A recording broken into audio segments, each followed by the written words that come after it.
Guten Tag. I think that's how you say good morning or good afternoon or hello in German. I really don't know. I don't speak the language. But this lady does, and so does she. I assume these are both she's, although it's 2023. They could be he's, they could be whatever. You know what? Let's just not open that can of worms today. It does not take an expert to recognize that these are a different shade of green than what you normally see on our farm. That is what our normal green looks like. Today, we get the privilege of working with some of the European powerhouses as opposed to our US John Deere equipment that we've run and loved for years. Firstly, we have this beautiful brand new Fendt 1050 Vario tractor, fully loaded. Looks like it's going to be a treat to run, although it is a secondary feature to really the main event of this, the Amazone CS 2TX.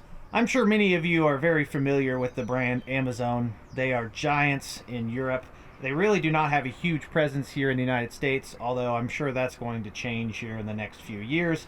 The CS2TX is a combination tillage tool. Supposedly it does an impressive job at many different things, and that's exactly what we're going to put it to the test today to find out. Right out of the gate, you can see the European inspirations with the very narrow transport width. That's something that a lot of tillage tools here in the US lack. Even our John Deere 2720 disc gripper is almost wider than our super massive 9620R, which is saying something. You got to keep an eye on it behind you when you're going down the road. The tractor's kind of cocked, so I can't give you a really good portfolio shot from behind. The CS is narrower than this tractor right here, which would be a blessing going down the road.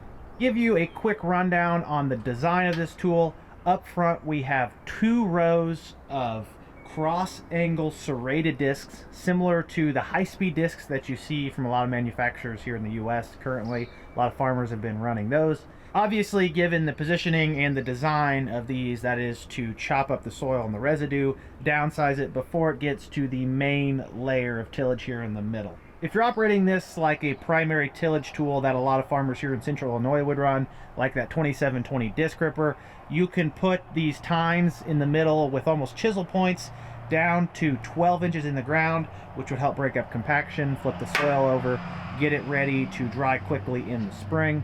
They're on 15-inch spacing, so there's going to be a lot of soil movement under there. Most of our heavy tillage implements are on 30-inch spacing, so these are spaced way far out to allow the organic material, the soil, to flow evenly through to the back of the device without plugging up, because that is an issue, especially in high-yielding corn stalks, which we are going to test it on today.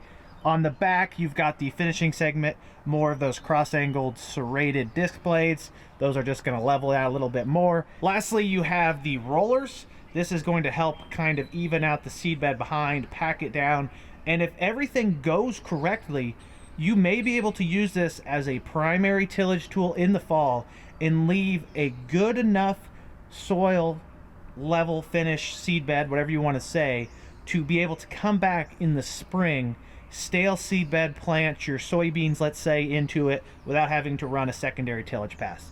That's what we're going to try to figure out if we can do today, and we've got the fields to put it to the test. Before we get started, I do have some unfortunate news. They ran this just 15 miles to the west on some similar soils to what we have lined up for them here just west of the farm, a half mile. They said that although this has 500 horsepower, if you want to run this thing properly, you need to be able to run 8 to 9 miles an hour. Speed helps increase the material flow and the finish out the back. It's not unique to this Amazone CS. Our vertical till's the same way, and even our disc gripper runs better the faster you can pull it. It's just part of the function of working soil. Speed helps, it breaks things down. They said this Fendt, although luxurious and pushing 500 horsepower, just did not have enough under the hood. It was not a good mate, and the neighbor that ran it before us actually had to unhook this and hook up his 9620 RX quad track. So we may not even take the Fendt to the field. We may just start off with the 9620R. That is unfortunate because I've been really wanting to run one of these. Well, they left the key in it for me. How do you start this thing? Do I have to give blood? Put on the clutch? No? Is there like a launch sequence I gotta punch in to start this? Preparing for liftoff? Oh. Strange. Turns out You just have to be smarter than the tractor, folks. It's not that complicated. Will someone direct me to where the air conditioner's at? We do not need that this morning. It's a little bit aggressive. Oh, there it is. It's over here by the control to hook up to the space station.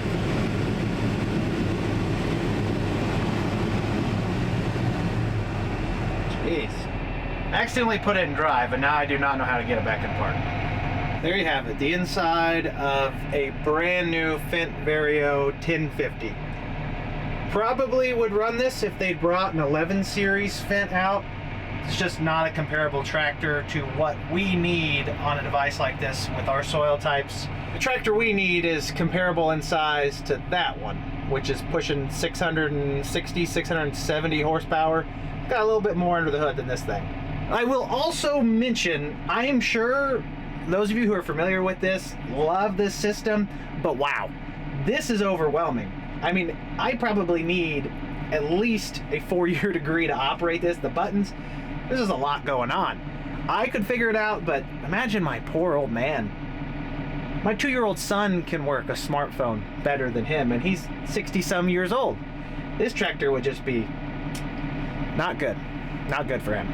I probably set off some kind of silent alarm by getting in here and starting this, so let's get out of here before the sheriff shows up. We're gonna go unhook that from the disc ripper because I would say we're gonna need that.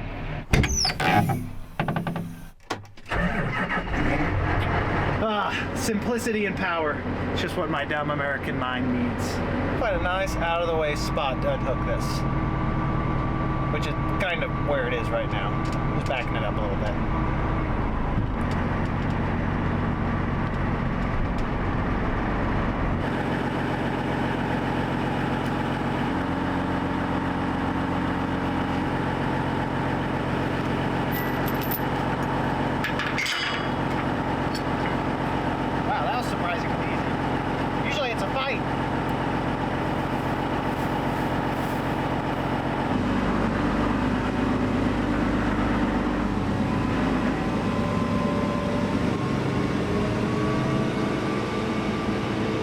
See, I told you I set off some kind of alarm.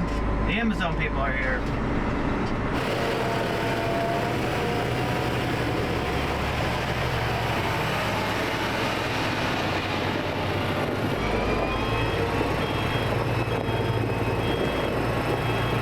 What's the thing you should go say?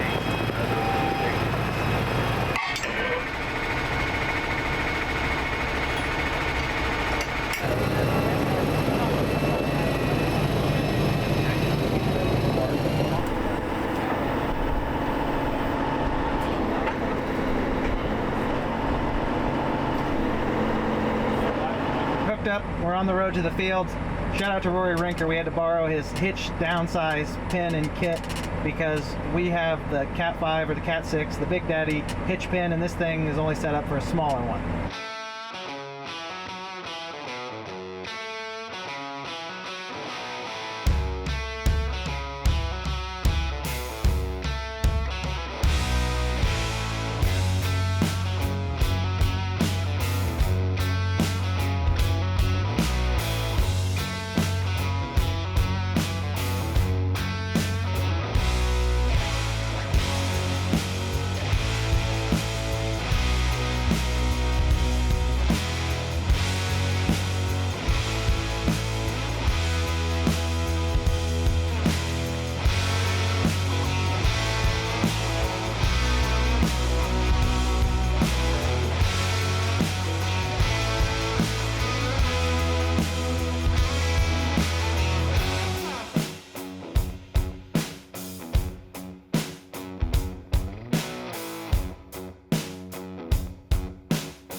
the help of Mark and Adam from Amazon, they got this thing dialed in. We're off to the races.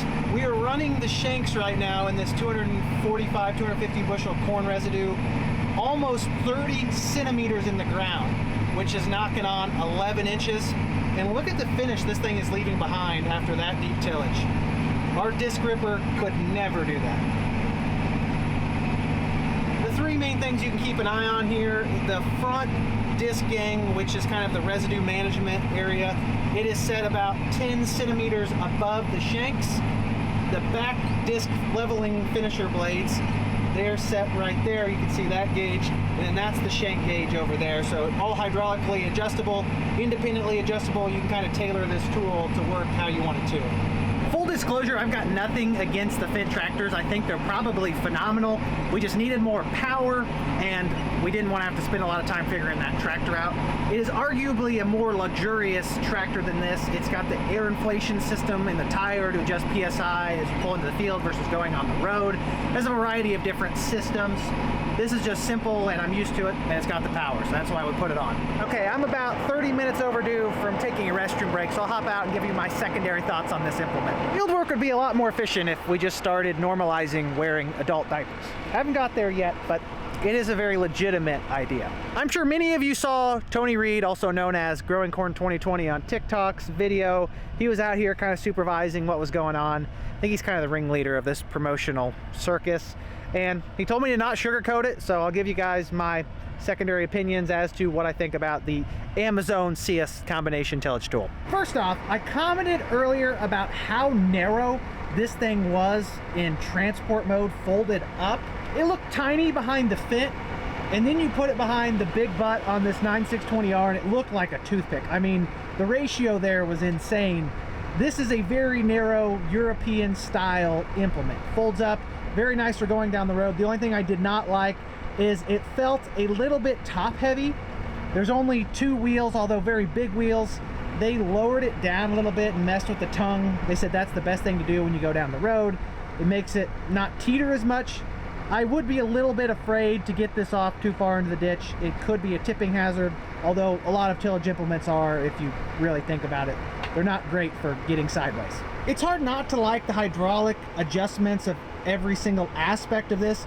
Took a little bit to get it dialed in first thing this morning. The one thing I would not like about this implement is if you're putting people in the operator's seat who are either not very capable or mess with things they shouldn't or hit the wrong button, you could get this out of whack pretty quickly, and I think it does need to be set fairly precise to do the job you're wanting to do, especially if you're going to try to do kind of the all-in-one, one primary tillage pass in the fall and hopefully stale seed bed it in the spring with your soybean planter. As you can very evidently see, we're out here in some dark soil, silty clay loam, high yielding corn, non-chopping corn heads, and first thing this morning, by the time we got out here, got everything switched over and set up, by 9 a.m.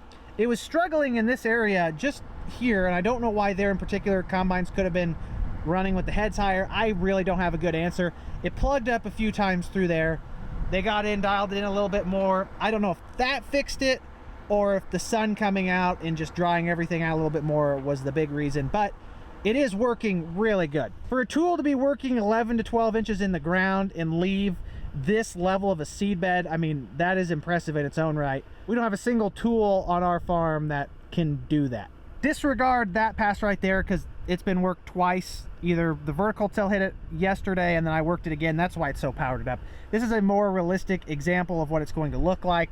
That's kind of straight with the rows. This tool likes to run at a 3 to 5 degree angle, so it would look better if you were going that way.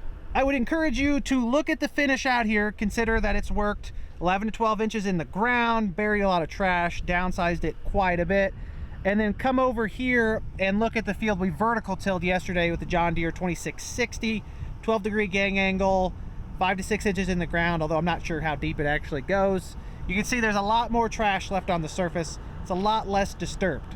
There is one major difference between this 40 acres and the other 180 acres we have here, and that's that we picked all this corn and then figured out we had beans dry and just dropped the corn heads and left. So there was an additional 7 to 10 days that this corn was left standing, meaning that those stalks aren't as weathered. And for those of you who are not familiar, the longer these stalks get to sit out here, the easier they work up come tillage time. So 7 to 10 days, rain, all those things make a big difference for how well stalks work. That is an advantage to this area of the field. No need to fret. We did also vertical till some of the area that was picked earlier on, so we'll get a little bit better of an objective comparison. Katie vertical tilled this just yesterday. It looks a lot better. Like I said, that 7 to 10 days does make a big difference. Even for a vertical till, which has those tight gangs running a pretty aggressive angle, not a lot of the trash is buried. It is downsized pretty considerably. A lot of root balls and even small clods that didn't work up that nicely. We've used all the horsepower this tractor has, so I'm glad we switched to it right out of the gate as opposed to struggling with that Fendt.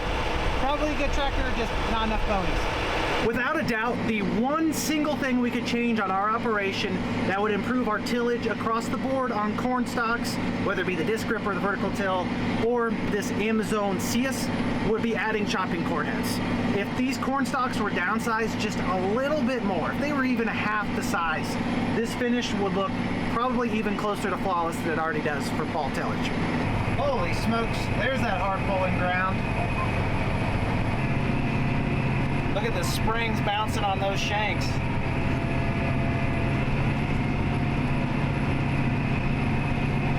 I made a few rounds with the disc gripper over there yesterday, so I'll be able to hop out here in a second and kind of give you a comparison between these two tools. For comparison, we'll hop out, enjoy the smell of freshly turned dirt, and go look at the disc gripper pass. Let me simplify tillage for you here with one word. When we think vertical till, let's say refined. When we think disc gripper, let's say abrasive. And when we think no-till, let's just say crazy. It's dirt here, high yielding corn, a lot of residue. If you want to be able to get to it quickly in the spring, you got to work it. It just enhances everything. Not going to say no-till can't hang with conventional till, but it just doesn't seem as good. This is the strip we haven't worked. You can tell because we've got our cover crop corn coming up there still. That's where I've been working the ends off with the Amazon CS. And right here, I worked straight yesterday with the disc gripper. At first glance, it's fairly obvious the disc gripper is burying more trash. It's turning over more soil. It's leaving a much rougher finish at the same time. Probably going the same depth as the CS is, 10 to 12 inches in the ground. I was also working straight with the row, so depending on where I was lined up, that could either help or hurt the incorporation of the corn stalks. Our John Deere 2720 does leave it fairly level. You can see some variation out there as you go across. It's ridged a little bit. The knife edge basket on the back does help level it out quite a bit. This would be about as enjoyable to plant into as chewing on a brick, listening to me sing, driving Case IH farm equipment. I mean, you guys get it. Maybe if I get lower to the ground, it visualizes the roughness a little bit more. Just a lot of abrasiveness, like I've mentioned. Could you plant straight into that? Yes. Would it be enjoyable? Most likely not. Be a rough ride for the planter driver. That DB60 with the hydraulic downforce would probably make a decent seed bed when it pushed its way through. Just not a great idea. Again, we're in a fairly dark, mucky spot of the field. Just doesn't work up that great. A lot more corn stalks left on top from the CS. If we had a chopping corn head, it'd look better all across the board. And if it wasn't pulling so hard, we could probably go a little faster, which would help with the finish. Much leveler though. You could definitely no-till into this, depending on how well it overwintered. Sometimes the freeze and thaws and the rains can leave ridges, so we'd have to wait till next spring to really see the product. There's really no basis to that discussion. I just kind of wanted to show you a comparison between the two tools, or three tools, because I showed you the vertical till as well. I was literally just talking about how it stopped plugging up, and it plugged up for the first time in a while on that pass. In the process of trying to work down the plug up, I plugged it up again because I wasn't patient enough. Classic millennial. We downsized the pile a little bit. Maybe we'll feed it through this time. Yep. Nope. Surely that's going to go through. Come on. Right in there on that middle section of shanks. Problem is, once you get some corn stalks in there, they just keep coming. Okay, everyone, we've almost all but wrapped this whole field up. Wow, these south end rows sure did need some chiseling. That's the nice thing about this tool, is its ability to do some of that deeper compaction ripping, going 12 plus inches if you wanted to. I'm not quite there right now. You run a lot of trucks through the field or heavy traffic at all, you can see a big improvement on drainage and hopefully on the yield monitor by running some deep tillage on these inrows. There you pretty much have it, folks. The Amazon CS2TX 6000 Super and the job it does out in the field. Pretty impressive. On top of listening to music way too loud in the tractor cab, I've also been sitting and stewing, thinking about my pros and my cons for this tool here in particular. I worked 100 acres with it today of high residue corn stalks, pretty consistent soil across the field, not really super challenging conditions other than just the sheer amount of corn residue, and I've gathered some opinions on it. First and foremost, the biggest pro I would have is that if you are trying to find a tool that can almost do everything and maybe cut a tool or two out of your shed, save some money, or just have less to worry about, I think that this Amazon CS is the closest thing to a do-all type tillage device that I have seen personally. For years, we've tried to master the stale seed bed, work the corn stalks in the fall with the vertical till, and then come back in the spring and no-till into it with our bean planters. And we've just not had the greatest success, mainly because the vertical tills just don't do enough. A lot of times the finish is a little bit rougher than we like to plan into. The CS, though, bridges that gap because it sizes residue so well in the front before it even hits the chisels that are spaced pretty narrowly. The finish coming out the back is very nice for a one-pass tool. That does depend on how this overwinters. Typically here in central Illinois, unless we get some hellacious rainfalls that wash everything away, a lot of times this just kind of levels itself out to a nice flat seed bed come spring, although it's going to take 6 or 7 months for us to even get to a point to know what this is going to look like. Disregard the change in scenery. I thought this was also a fitting background for today's adventures. To continue onward with the point I was just making about trying to one pass in the fall, get deep tillage, and leave a good enough finish to plant into it in the spring, I do think that that thing is very sensitive to the conditions, whether it be stubble, stalks, damp, dry, soil types, they all matter. That basically means you need an experienced operator in the seat adjusting things as things change, or making some major decisions about where we want to set certain things, or just knowing how to do that. Because of that, I don't think it's quite the set it and forget it tool like our disc gripper is. I mean, we really could just set that once for the year and just run it, because we've got the forgiveness of a field cultivator in the spring behind it. So if you want it to do a perfect job, you got to stay on top of it, meaning you got to know what you're doing. Obviously, we did not get to test the CS out on our farm in wet conditions. It was a little damp first thing this morning, and it kind of struggled to feed some of those stalks through. Although I think there may have been something else going on. Maybe the corn heads were a little high, or we just didn't have it set even remotely right. That being said, I don't know if that's going to be a great tool if you're on a very wet farm. If you're up in Minnesota, it may not perform as well. The adjustability I mentioned earlier as a downside is also a pro, because if it's not in a state to really finish well, we'll lift the discs up, just run the chisels in the back, or you can actually unhook the roller if you don't want the roller on it. I mean, there's a variety of things you can change. So if you want to do your bare minimum primary chisel tillage, that tool can do it.